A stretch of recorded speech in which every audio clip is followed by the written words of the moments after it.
Assalamualaikum warahmatullahi wabarakatuh. Saya Rizka Jariati.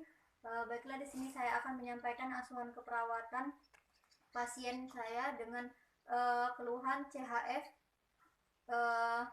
Di sini identitas klien nama Tuan M, jenis kelamin laki-laki, usia 63 tahun, status belum menikah, agama Islam. Klien sebelum dibawa ke panti asuhan dengan keluarga dan petugas panti, klien tinggal satu rumah dengan ibu dan ayahnya dan tinggal dengan 4 saudaranya. Klien anak pertama, adik kedua laki-laki, adik ketiga dan keempat perempuan. Selanjutnya ibu dan ayah klien telah meninggal. Di sini keluhan klien sesak napas, nyeri di bagian dada sebelah kiri. Setelah dikaji, pasien mengatakan tidak ada riwayat penyakit dari keluarga, penyakit jantung atau paru-paru dan sebagainya. Hanya saja sebelum ibunya meninggal, ibunya memiliki riwayat penyakit hipertensi. Tipe dan kualitas makanan dan minuman. Tuan M mengkonsumsi makanan yang sudah disediakan, nasi dan minuman. Makan 3 kali dalam sehari. Minumnya, frekuensi minum kurang lebih 1 liter dalam 1 hari. Selanjutnya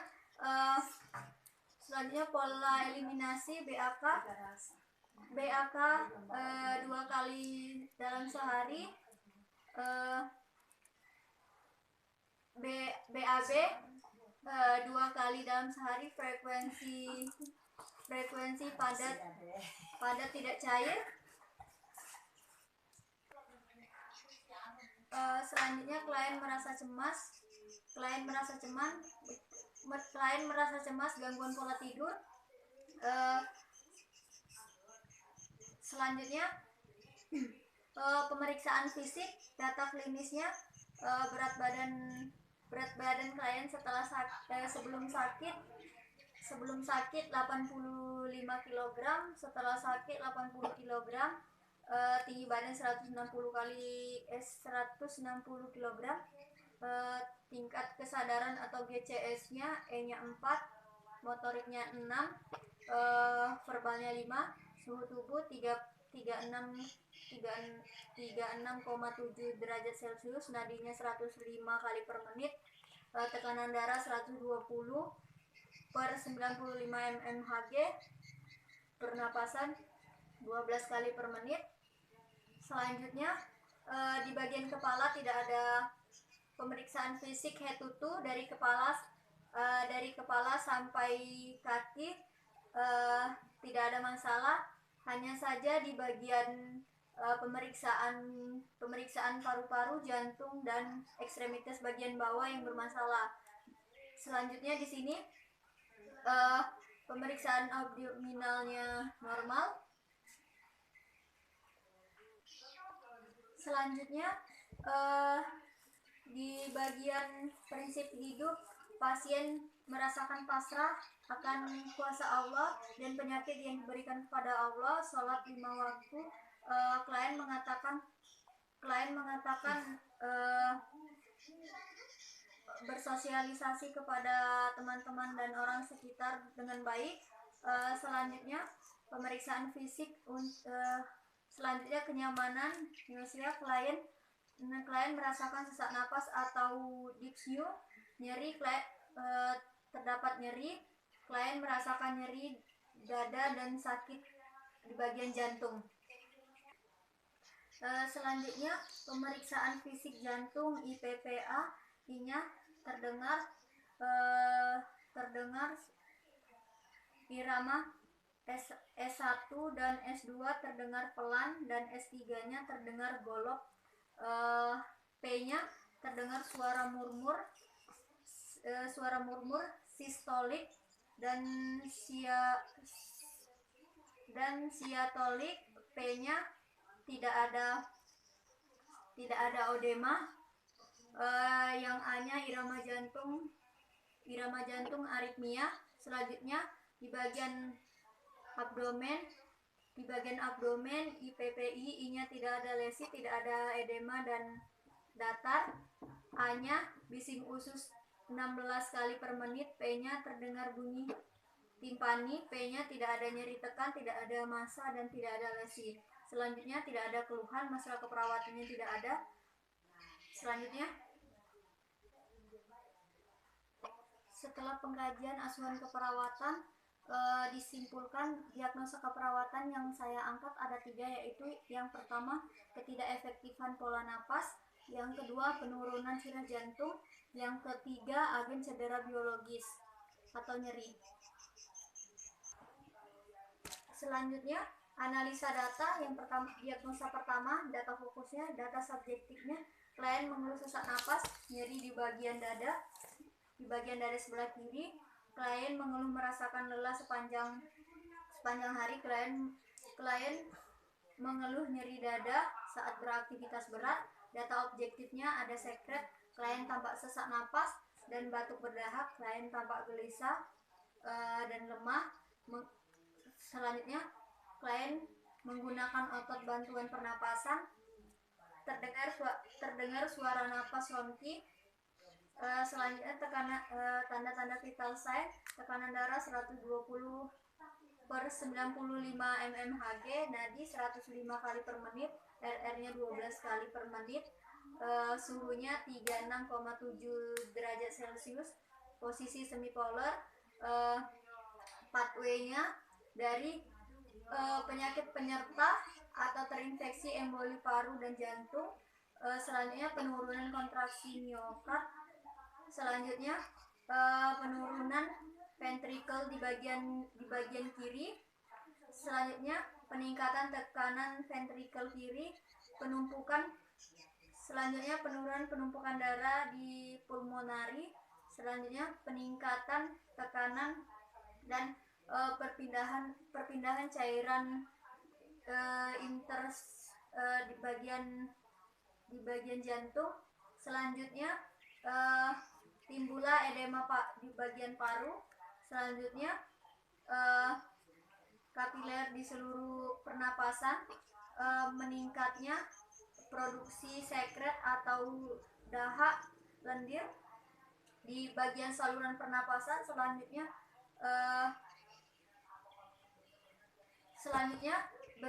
bersihan jalan napas tidak efektif. Maka disimpulkan problemnya ketidakefektifan pola napas berhubungan dengan nyeri di bagian dada. Selanjutnya diagnosa yang kedua, data subjektifnya, klien mengeluh jantung sering sakit dan nyeri pada dada dan berdebar. Data objektifnya, klien merasakan pusing, kepala pusing, jantung sering berdebar-debar, tampak gelisah dan lemah. Gambaran EKG, hasil EKG /pada pasien ini didapatkan irama aritmia, tanda-tanda vital sign, tekanan darah 120/95 mmHg, nadi 105 kali per menit, pernapasannya 12 kali per menit, suhu tubuhnya 36,7 derajat Celcius. Selanjutnya pathway-nya penyakit penyerta atau infeksi emboli paru dan jantung. Selanjutnya penurunan kontraksi miokard. Selanjutnya didapatkan terjadilah penurunan curah jantung. Selanjutnya etiologinya, penurunan curah jantung berhubungan dengan perubahan frekuensi jantung. Selanjutnya diagnosa yang terakhir, yang ketiga, data subjektifnya, klien mengeluh nyeri dada sebelah kiri menjalar ke belakang bagian punggung. Pengkajian PQRST-nya, P-nya nyeri dirasakan tiba-tiba, muncul saat batuk dan saat beraktivitas dengan berat. Q-nya nyeri dirasakan menjalar ke bagian punggung. Selanjutnya T-nya nyeri hilang timbul. Selanjutnya S-nya skala nyeri 5. Data objektifnya klien tampak menahan rasa nyeri, tampak gelisah dan lemah, tampak keluar keringat yang berlebihan. Tanda-tanda vital sign-nya tekanan darah 120/95 mmHg, nadinya 105 kali per menit, RR-nya 12 kali per menit, suhu tubuhnya 36,7 derajat Celcius. Selanjutnya etiologinya dari penyakit penyerta, infeksi, emboli paru dan jantung, penurunan kontraksi miokard, selanjutnya penurunan aliran darah ke seluruh tubuh, selanjutnya penurunan suplai oksigen di dalam tubuh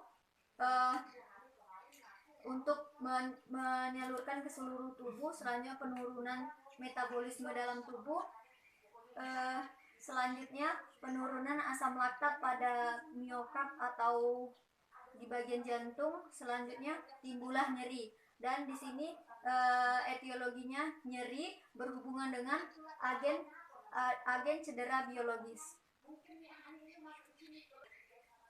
Selanjutnya dari analisa data kita simpulkan menjadi terdapatlah rencana asuhan keperawatan atau intervensi. Yang diagnosa keperawatan yang pertama, ketidakefektifan pola napas berhubungan dengan nyeri di bagian dada.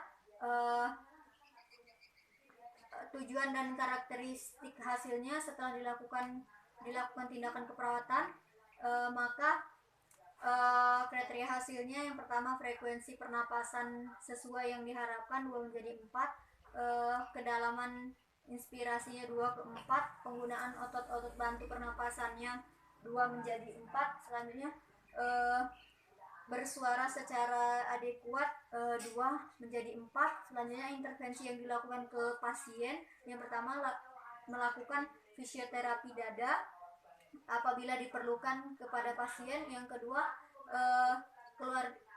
mengeluarkan sekret dengan batuk efektif atau menggunakan alat bantu suction, yang ketiga auskultasi suara napas, mencatat adanya napas tambahan atau tidak, yang keempat lakukan suction untuk mengeluarkan sekret yang mengganggu di bagian bronkiolus, yang kelima berikan pelembapan udara. Selanjutnya yang diagnosa yang kedua, penurunan curah jantung berhubungan dengan perubahan frekuensi jantung. Setelah dilakukan tindakan keperawatan 2 kali 24 jam, diharapkan karakteristiknya yang pertama, darah dalam batas yang diharapkan, kelemahan ekstremitas tidak ada, dari yang 2 menjadi 4, selanjutnya indeks jantung dalam batas normal dari 2 menjadi 4. Selanjutnya intervensi yang akan dilakukan ke pasien, yang pertama monitor tekanan, tanda-tanda vital, nadi, pernapasan, suhu tubuh dan lain-lain. Yang kedua monitor status kardiovaskular atau bagian pada jantung. Yang ketiga monitor toleransi aktivitas yang dilakukan sehari-hari. Yang keempat monitor tanda dan gejala dari odema di bagian beberapa tubuh. Yang kelima monitor jumlah dan irama jantung. Yang selanjutnya yang ketiga. Selanjutnya nyeri yang ketiga, nyeri berhubungan dengan agen cedera biologis.